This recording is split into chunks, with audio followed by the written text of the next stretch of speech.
Assalamualaikum warahmatullahi wabarakatuh. Dengan saya, Ibu Dwi Novitasari, yang suka dipanggil Ibu Novi. Kita kali ini akan membahas tentang struktur protein.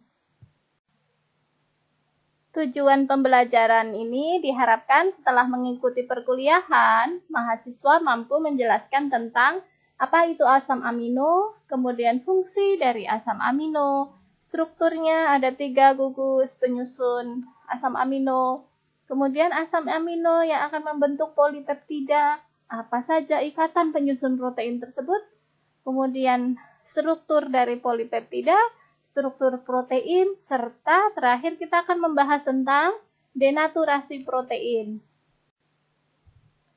Asam amino ini merupakan gugus organik, merupakan unit penyusun protein terkecil. Terdiri dari 3 gugus, yaitu gugus amin, gugus karboksilit, serta gugus R atau gugus residu. Ini gugus rantai samping. Telah ditemukan ratusan jenis asam amino di dunia, baik itu di mamalia, di tumbuhan, di bakteri, dan seterusnya. Tetapi hanya ada 20 asam amino saja yang mampu menyusun sebuah protein. Beberapa asam amino ini akan berubah setelah proses translasi, proses pembentukannya. Ini gugus dari asam amino. Tadi kita ingat, ada grup amin dengan H2N, ini gugus amin, ada nitrogennya. Kemudian ada gugus karboksilik, yaitu ada COOH-nya, serta ada side chain atau gugus R-nya.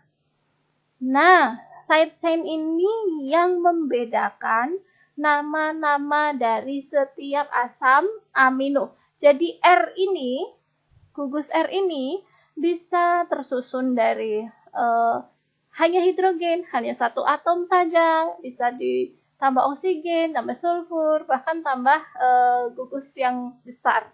Jadi rantai samping inilah yang menyebabkan nama-nama asam amino menjadi berbeda. Asam amino ini dibentuk dari apa saja tadi? Ada C, ada karbon, ada hidrogen, dan ada nitrogen.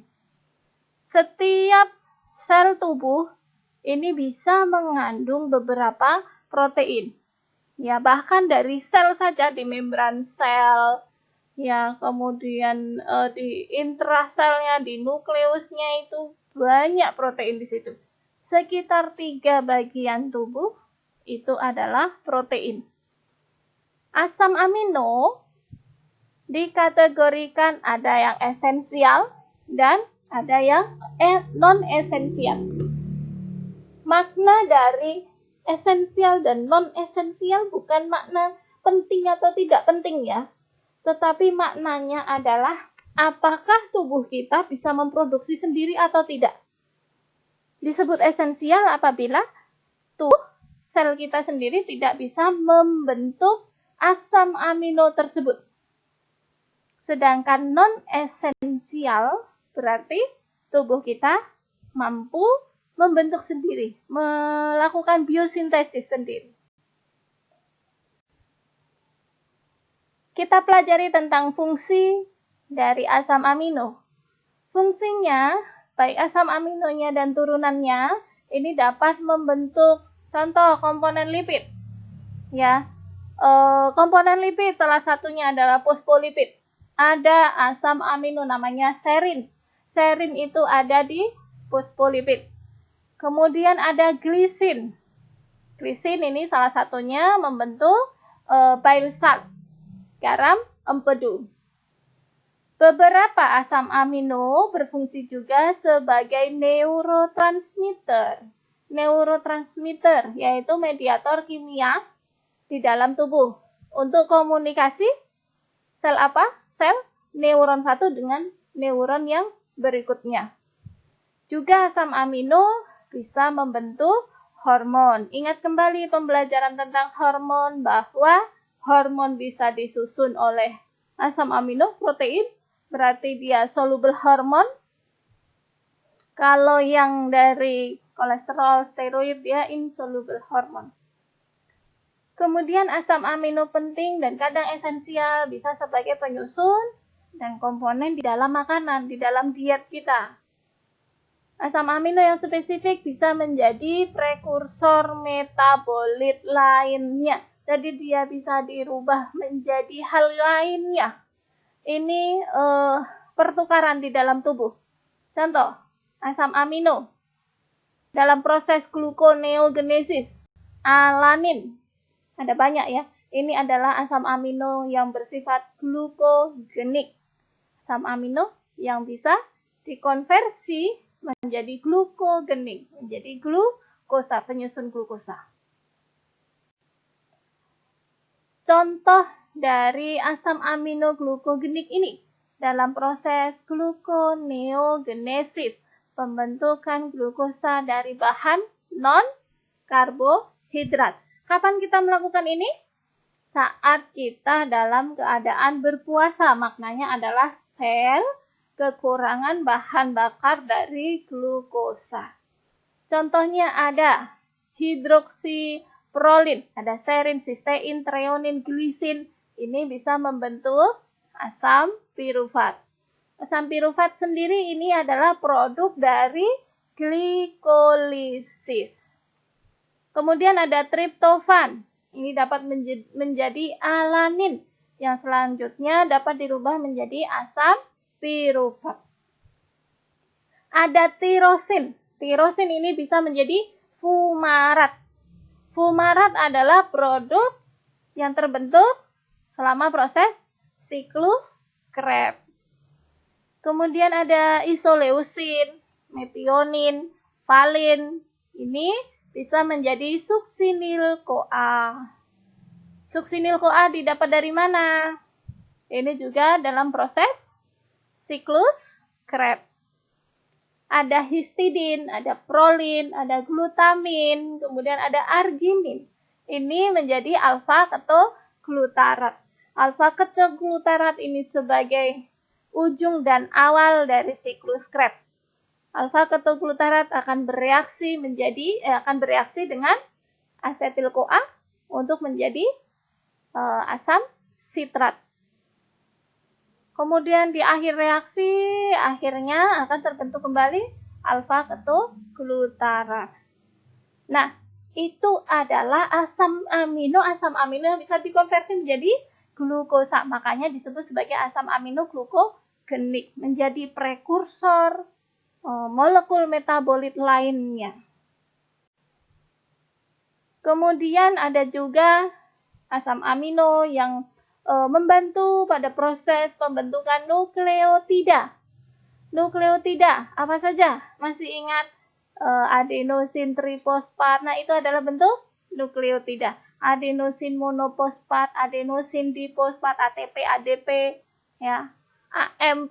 Apalagi selain adenosin? Ada guanosin monoposfat, difosfat, trifosfat. Adenosin, guanosin itu adalah turunan dari purin. Kalau begitu apa yang dari pirimidin? Ada urasil, ada timin, dan ada timin, urasil, sitidin. Ya. Nah, asam amino spesifik, glutamin dan glutamat ini termasuk prekursor pembentuk nukleotida, biosintesis nukleotida baik dari jalur biasa maupun dari jalur salvage pathway. Kemudian proses asam amino non proteinogenik, yaitu asam amino yang tidak bisa dirubah menjadi protein, ini bisa berfungsi sebagai senyawa intermediat dalam sintesis maupun pemecahan asam amino proteinogenik dan berperan dalam siklus urea. Pemecahan asam amino proteinogenik ada apa? Yang gampang itu ada purin dan pirimidin. Kalau pirimidin, pemecahannya akan menghasilkan asam amino. Ada beta-alanin, kemudian beta-amino isobutirat. Nah, itu adalah protein. Beta-amino isobutirat itu non-proteinogenik. Ya, ini landscape-nya, gambaran yang singkat tentang fungsi dari asam amino. Yang pasti asam amino untuk memproduksi peptida. Ya, peptida, protein, jelas. Satu asam amino bergabung dengan satu asam amino akan menjadi dipeptida. Kalau banyak akan menjadi polipeptida. Polipeptida bisa membentuk struktur protein. Protein tambah komponen lipid, misal contohnya, bisa menjadi fosfolipid. Nah, semakin berkembang. Ya, jadi asam amino bisa menjadi penyusun banyak hal. Selain tadi, yang asam amino non-proteinogenik bisa menjadi neurotransmitter. Contoh neurotransmitter yang terkenal ada glutamat, ada aspartat, apalagi glisin. Itu untuk komunikasi antar sel. Di situ ada yang bagian atas itu adalah akson, bagian bawahnya adalah dendrit. Ya, yang titik-titik itu adalah neurotransmitternya. Kemudian juga bisa sebagai prekursor dari ketoasid. Ada biogenik amin, nanti kita bahas belakangan, glukosa, nukleotida, heme, ya, heme ini dalam hemoglobin, juga membentuk kreatin. Kreatin ini terbentuk dari arginin. Kemudian bisa sebagai transport molekul, mentransportkan apa? Grup NH2, grup amin. Berikutnya kita bahas tentang struktur. Asam amino utamanya memiliki gugus alfa amino. Atom karbon alfa ini sebagai chiral center. Ingat, atom C-alfa ini sebagai chiral center. Hanya glisin yang tidak memiliki chiral karena gugus R-nya hanya satu, yaitu hidrogen. Sebagian kecil lainnya asam amino adalah gugus beta amino. Contoh beta amino tadi pas degradasi dari pirimidin. Beta amino isobutirat itu sebagian minoritas saja. Gugus dari asam amino adalah beta amino. Mayoritas adalah alfa amino. Terdapat dua enantiomer yaitu L dan asam amino D. Left itu L, sedangkan D adalah dextra. L itu kiri, D adalah dextra kanan. Enantiomer ini memiliki properti kimia yang sangat mirip, tetapi berbeda dalam rotasi polarisasinya. Kita pelajari bahwa L asam amino ini mayoritas lebih banyak ditemukan di dunia dibandingkan D asam amino. D asam amino bisa terdapat pada bakteri. Kalau kita belajar tentang proyeksi Fischer sentral, proyeksi Fischer itu seperti memandang di cerminnya. Digunakan untuk menunjukkan pusat chiral dari biomolekul. Biasanya gugus karbonik itu berada di atas. Kalau kita proyeksi Fischer ya, gugus karbonik itu COOH-nya adalah di atas, sedangkan L asam aminonya menunjukkan gugus aminnya, gugus yang ada NH2-nya itu berada di sebelah kiri. Untuk D asam amino, D dextra, berarti gugus aminnya berada di sebelah kanan. Paham ya sekarang? Jadi L dan D itu adalah left dan dextra. Left itu kiri karena gugus aminnya berada di kiri. Sedangkan D dextra, asam amino, berarti gugus aminnya berada di sebelah kanan. Ini kalau kita lihat menggunakan proyeksi Fischer. Sedangkan gugus R berada di mana? Berada di bawah. Yang atas apa? Ada gugus karboksilik, karbonik. Nah, supaya lebih jelas. Tengah ini adalah proyeksi cerminnya. Titik-titik itu ada cerminnya, disebut sebagai Fischer proyeksi. L di kiri, D di kanan. L di kiri kenapa? Karena ada NH3 di situ, ada gugus amin di situ, ada nitrogen di situ. Sedangkan D amin berarti ada nitrogen di sebelah kanan. Bagian atas adalah gugus karbonik, COOH-nya. Sedangkan bagian bawah adalah gugus R-nya. Yang saya mencari yang struktur protein tidak ketemu, ini ketemunya adalah asam laktat. Asam laktat ini adalah turunan derivat dari karbohidrat, yaitu dari asam pirufat. Ketika asam pirufat kekurangan oksigen, maka akan dikonversi menjadi asam laktat. Saya tidak menemukan contoh bagaimana proyeksi Fischer ini pada asam amino. Oke, bahas tentang L, asam laktat, L-lactic acid. Ya, yang berbeda adalah spesifik rotasinya. Spesifik rotasi kalau L-lactat acid adalah plus 2,5 derajat. Banyak terdapat di mana L-lactat acid? Ada di muscle, ada di otot, juga ada di darah. Sedangkan D-lactat acid ada banyak di produk susu coklat, di produk susu, keju. Ya. Berbeda di spesifik rotationnya, yaitu negatif 2,5 derajat. Oke, dari yang kita bahas, ya, asam amino kalau tunggal maka disebut sebagai monopeptida. Ingat, asam amino yang tunggal adalah monopeptida. Apa saja tadi penyusunnya? Ada grup amin, ada side chain atau gugus R, dan gugus karboksi. Ya. Nah, ini 20 asam amino, ya, proteogenik, berarti yang bisa menyusun protein.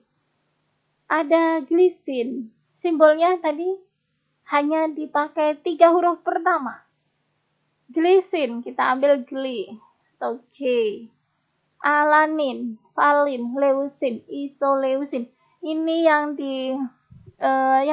di warna biru ini adalah gugus amin dengan chiral centernya dan gugus karboksilik.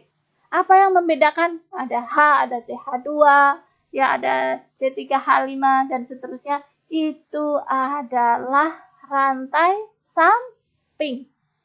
Ya. Jadi, ada pertama, penambahan rantai samping alifatik. Ya, ada glisin, ada alanin, ada valin, leusin, dan isoleusin. Yang berikutnya, ada tambah apa? Rantai sampingnya, kita cek. Berikutnya, ada penambahan rantai samping yang memiliki OH. Hidroksilik, ya, mempunyai grup hidroksilik, yaitu ada OH. Apa saja? Ada serin, ada treonin, juga ada tirosin. Selanjutnya, rantai R-nya memiliki atom sulfur. Ya, ada S-nya. Ya, ada SH. Ada apa saja? Ada sistein dan ada metionin.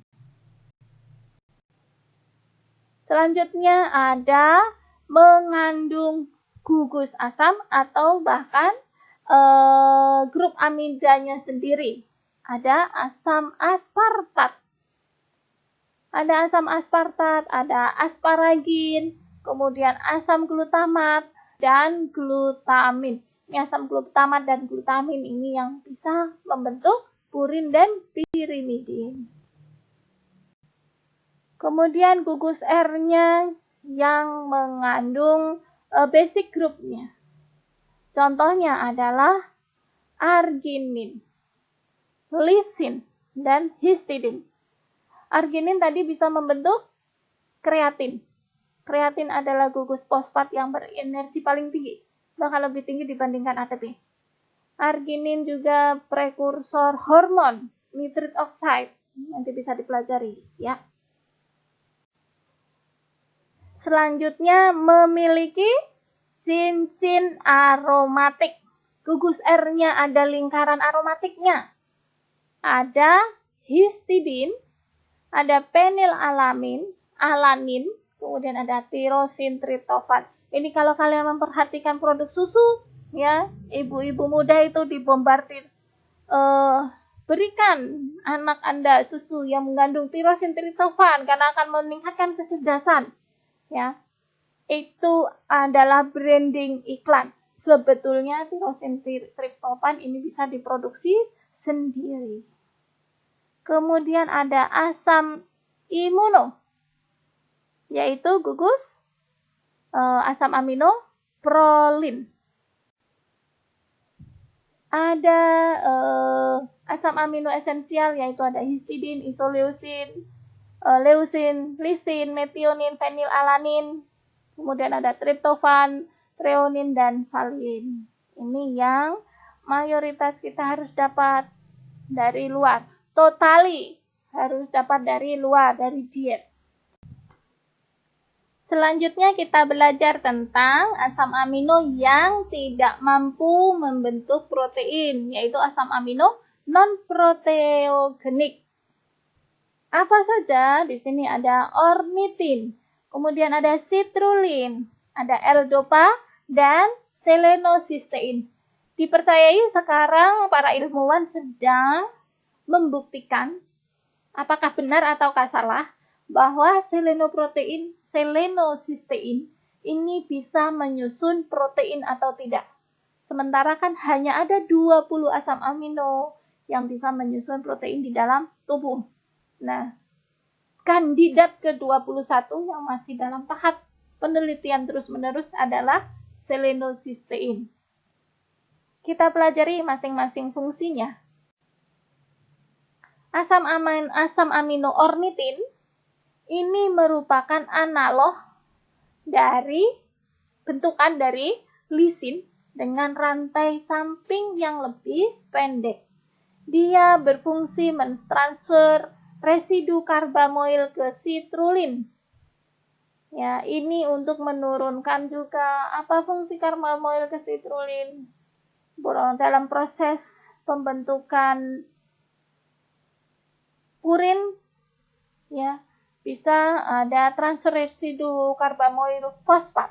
Nah, seperti itu contohnya. Juga berperan dalam siklus urea. Berikutnya adalah asam amino dopa. Ya, dopa ini adalah kepanjangan, akronim, kepanjangan dari 3,4 dihidroksipenilalanin. Ini disintesis dari hidroksilasi tirosin. Merupakan senyawa intermediate, senyawa antara dalam biosintesis katekolamin dan melanin. Digunakan di tatanan klinik untuk mengobati Parkinson disease. Apa saja sih katekolamin itu? Dibentuk dari tirosin. Tirosin akan dirubah menjadi dopa. Kemudian dopa ini akan dirubah menjadi dopamin. Ditambah apa lagi? Menjadi apa lagi? Dopamin. Bisa selain itu menjadi norepinefrin, juga epinefrin. Itu adalah katekolamin. Ada juga fungsi lain dari protein, yaitu modifikasi protein post-translasi. Jadi beberapa subsekuen ya dari asam amino akan mengalami modifikasi post-translasi. Ini bertujuan tertentu. Ada proses asilasi, siklasi, glukosilasi, dan berbagai macamnya.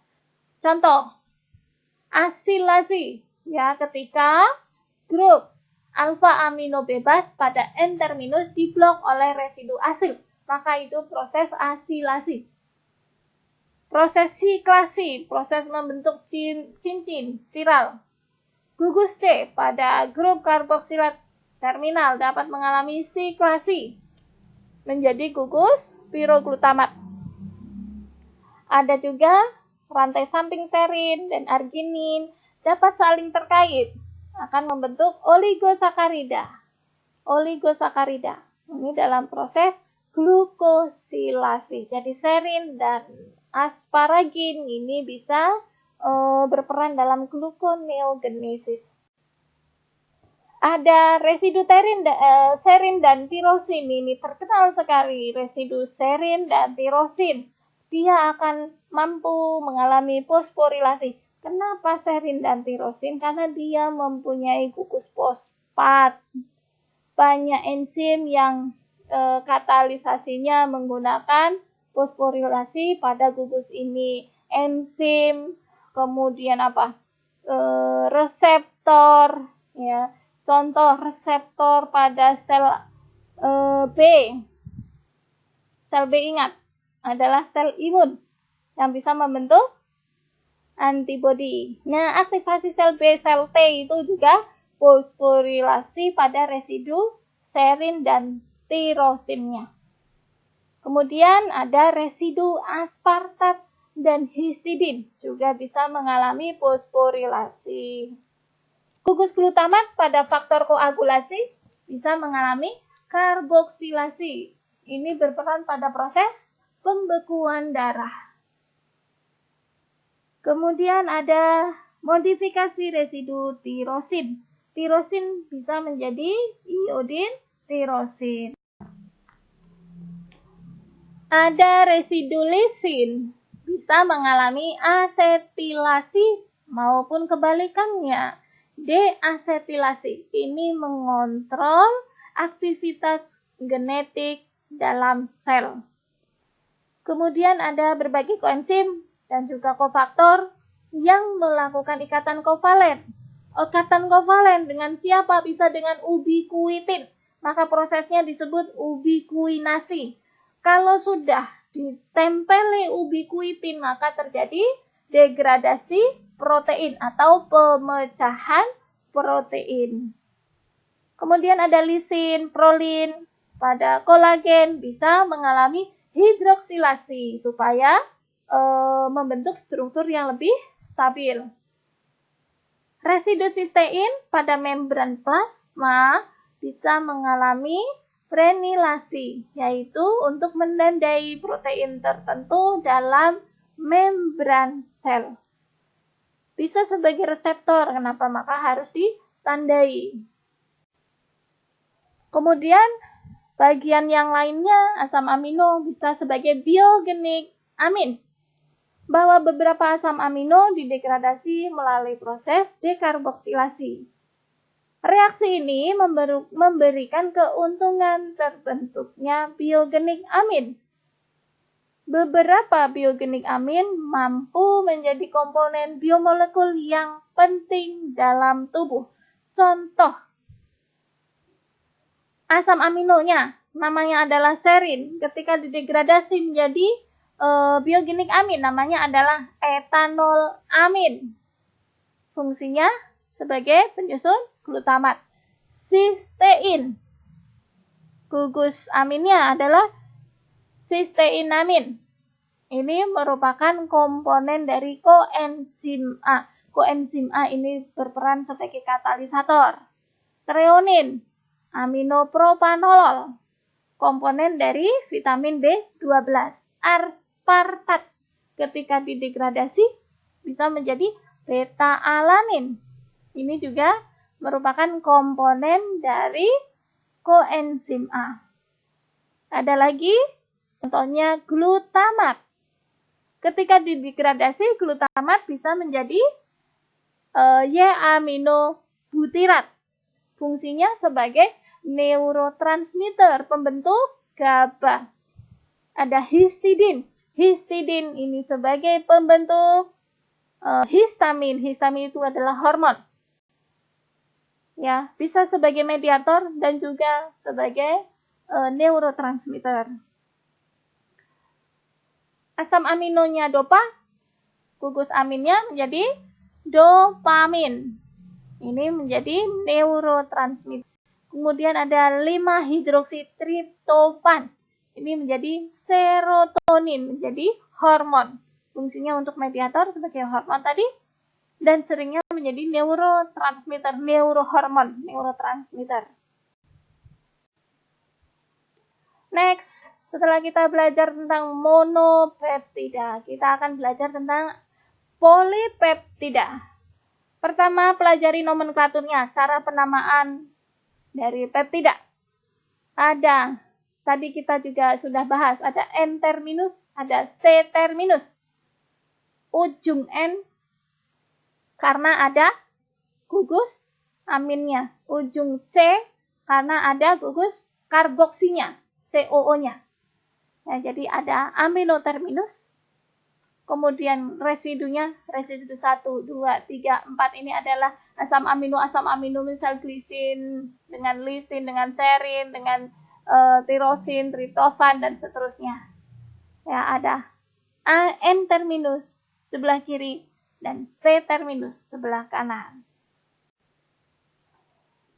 Ada ikatan dari dua monopeptida, maka disebut sebagai dipeptida.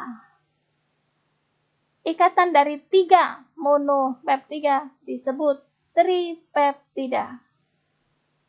Ikatan dari banyak peptida maka disebut polipeptida. Apakah polipeptida itu sebagai protein? Makna dari protein bahwa protein memiliki untaian polipeptida minimal 50 sampai 2000 asam amino. Jadi mereka berjajar-jajar. Dari setiap monopeptida bersatu nempel menjadi untaian polipeptida sampai akhirnya menjadi protein, ada banyak ikatan yang melekatkannya. Ikatan yang utama ada ikatan peptida, peptide bond. Berikutnya ada disulfida bridge, ada hidrogen bond, kemudian ada interaksi hidrofobik dan salt bridge.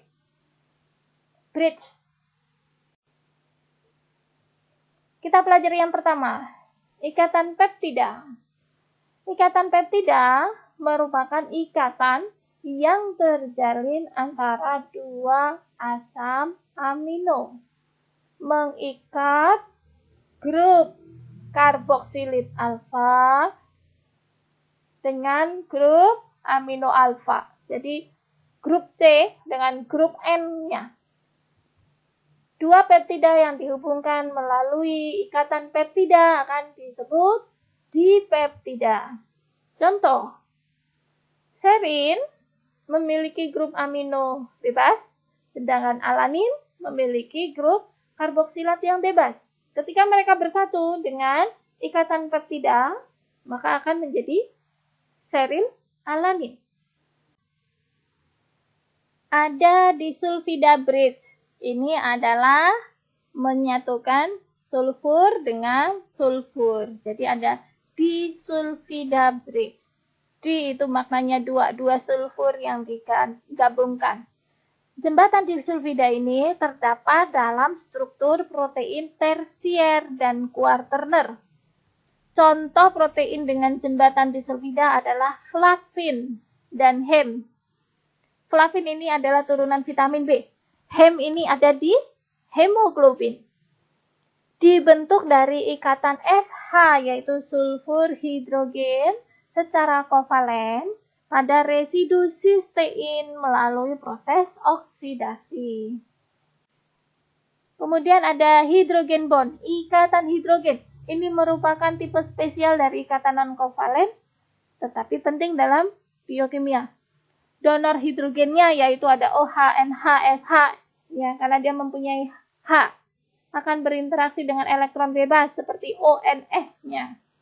Ikatan hidrogen selain terdapat di protein juga sebagai apa? H2O yang berbentuk water, air, dan banyak di DNA. Prinsipnya ini adalah ada ikatan hidrogen A mengikat H dan B itu tidak mempunyai H. Disebut asam apabila dia mampu mendonorkan H. Disebut basa apabila dia mampu menerima H. Ada aseptor, ada donor. Kemudian contoh ikatan hidrogen terdapat di air, kemudian protein, dan juga DNA. Utamanya ikatan hidrogen ini untuk melipat-lipat. Jadi ada di struktur sekunder, ya, melipat alpha helix dan beta sheet. Kemudian ada interaksi hidrofobik. Air merupakan pelarut yang sangat baik untuk ion dan zat yang mengandung ikatan polar. Ya. Zat yang mudah terlarut dalam air ini disebut polar atau hidrofilik.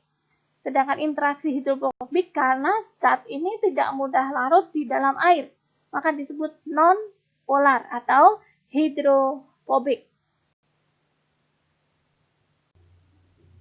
Ada salt bridge, yaitu interaksi antara grup yang bermuatan. Ini membentuk struktur biomolekular. Interaksi elektrostatistik antara grup dengan muatan oposisinya di dalam grupnya sendiri maupun dengan grup lain, maka disebut salt bridge. Hampir semua ikatan hidrogen tetapi memiliki jarak yang lebih luas. Ini memfasilitasi pengikatan molekul yang bermuatan.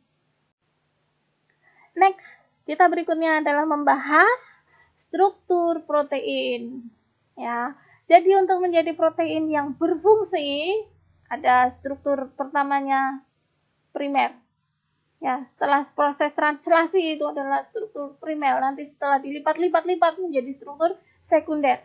Tambah gugus menjadi tersier. Tersier sudah bentuk 3 dimensi. Biar dia berfungsi, misal bisa tambah logam, ya, tambah non-protein, inorganik menjadi struktur kuartener. Siap menjadi fungsi dari protein tersebut. Contoh menjadi hormon. Contoh menjadi kanal, menjadi channel, dan sebagainya. Kita pelajari struktur yang pertama, yaitu struktur primer. Aturannya mudah, karena ini hanya untaian dari berbagai asam amino yang diikat oleh ikatan peptida. Lurus saja, gampangnya begitu ya. Belum ada banyak lipatan-lipatan, belum ada penambahan gugus-gugus lainnya. Strukturnya memanjang. Ingat, asam amino disingkat dalam 3 huruf. Ada tirosin, ada lisin, ada prolin, tirosin, treonin, tirosin, fenilalanin, glisin, dan arginin. Contohnya begitu. Ya, ini bisa banyak. 1, 2, sampai ratusan. Ya, ini adalah struktur primer. Biasanya merupakan protein di awal pembentukan. Jarang memiliki aktivitas biologis. Ini masih membutuhkan proses lebih lanjut agar dapat berfungsi. Ikatannya hanya satu, yaitu ikatan peptida. Berikutnya adalah struktur sekunder. Ini modifikasi dari struktur primer akan membentuk struktur sekunder. Di dunia, di tubuh kita, ada 2 bentukan struktur sekunder, yaitu beta sheet, alpha helix, satu lagi sih random coil. Ini kadang dicantumkan, kadang tidak. Ada beta sheet dan alpha helix. Keduanya, alpha helix dan beta sheet ini terbentuk karena adanya ikatan hidrogen antara hidrogen amin dari satu asam amino dengan oksigen karbonil. Oksigen karbosil dari asam amino yang sebelahnya. Atau yang kedua, bisa saja tidak sebelahnya ya. Misal asam amino nomor 1 dengan nomor 10, maka akan membentuk lipatan. Ini membentuk lipatan tertentu atau coil. Bentuk terbanyak dari struktur sekunder dalam tubuh adalah alpha helix. Contoh dari alpha helix. Yang pertama, kemudian yang kedua itu adalah beta chain. Yang lebih mudah tadi. Ya, bagaimana alpha helix dan beta chain. Ini beta sheet. yang melipat-lipat seperti kertas itu adalah betasid, sedangkan alpha helix yang dia melingkar, coil. Ya. Nah, selanjutnya dari primer akan menjadi struktur sekunder, agar bisa terus berfungsi, melanjutkan fungsi, yaitu membentuk struktur tersier. Struktur tersier ini gabungan, lebih kompleks dari struktur sekunder. Ya, ada alpha helix, ada betasid, ada random coil. Ya, ini membentuk 3 dimensi. Maka itu disebut sebagai struktur tersier. Struktur tersier terbentuk dari pelipatan struktur sekunder dalam bentuk 3 dimensi. Beberapa protein dapat aktif berfungsi dalam bentuk tersier ini, tapi beberapa yang lain masih bentuk inaktif. Dari struktur tersier terbentuk berbagai ikatan. Ternyata ada berbagai ikatan. Tadi kita sudah pelajari di awal. Ada disulfida bridge, ada salt bridge, ada interaksi hidrofobik, dan ikatan hidrogen. Yang terakhir adalah struktur quaterner. Ya, struktur quaterner bisa dari banyak struktur tersier. Satu struktur tersier, ternyata di sini contoh ini adalah bentuk dari hemoglobin ya. Ada 4 struktur tersier yang mereka berikatan akan membentuk struktur quaterner. Baru hemoglobin ini akan aktif, bisa berfungsi. Struktur quaterner ini merupakan bentuk paling kompleks. Komposisi struktur quaterner dari protein terbentuk dari berbagai polipeptida, membentuk protein aktif yang siap berfungsi. Bisa ditambahkan komponen inorganik seperti logam. Contohnya, kalau hemoglobin mempunyai 4 Fe. Ini juga contoh protein memiliki 4 struktur tersier dalam bentuk globin. Next, terakhir, ini adalah denaturasi protein.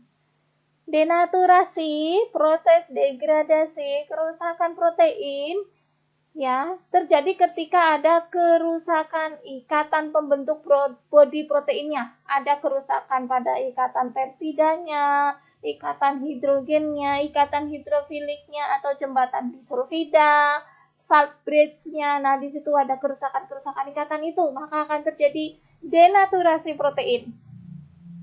Menyebabkan struktur protein berantakan, tidak terorganize dan random.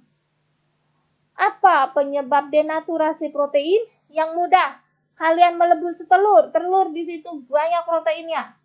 Karena apa? Pemanasan. Kemudian bisa karena pelarut organik. Contohnya adalah alkohol. Bisa deterjen, keasaman yang ekstrim. Cek saja. Punya susu, kasih air dikit, jadi larutan susu.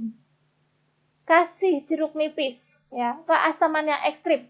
Maka akan terjadi gumpalan-gumpalan. Itu disebut terjadi denaturasi protein. Keasaman yang ekstrim kalau di tubuh kita ada di gastric juice. Juga karena substansi yang dapat menyebabkan denaturasi seperti adanya urea. Bentuk protein yang terdenaturasi biasanya memadat, koagulasi, memadat. Telur yang tadinya encer kita panaskan, terjadi denaturasi protein, maka telurnya menjadi padat. Protein dalam tubuh akan rusak pada suhu inti melebihi 41 derajat Celcius. Itu juga sudah batas atas sekali ya, ambang kehidupan 42 derajat Celcius. Lebih dari itu kita mati. Protein dalam tubuh akan rusak ketika pH arteri kurang dari 6,8 atau lebih dari 8,0. Itu adalah pH viabel kita hidup. Walaupun itu sudah kurang dari 6 sampai 6,8 itu sudah asidosis. 8 itu sudah alkalosis, tapi itu masih rentang kita bisa hidup. Kemudian ikatan peptida dari protein diet dalam makanan ini akan terhidrolisis selama pemanasan saat pemasakan dan juga oleh aksi asam lambung. Ikatan peptida di telur akan rusak karena perebusan, karena digoreng, ya, sehingga terjadi pemadatan. Dan juga karena aksi asam lambung. Oke, begitu saja dari saya. Ingat selalu semangat belajar, belajar sepanjang hayat. Ingat subscribe ya. Kita akhiri. Kalau ada ilmu yang salah saya mohon maaf. Semoga menjadi ilmu yang bermanfaat. Assalamualaikum warahmatullahi wabarakatuh.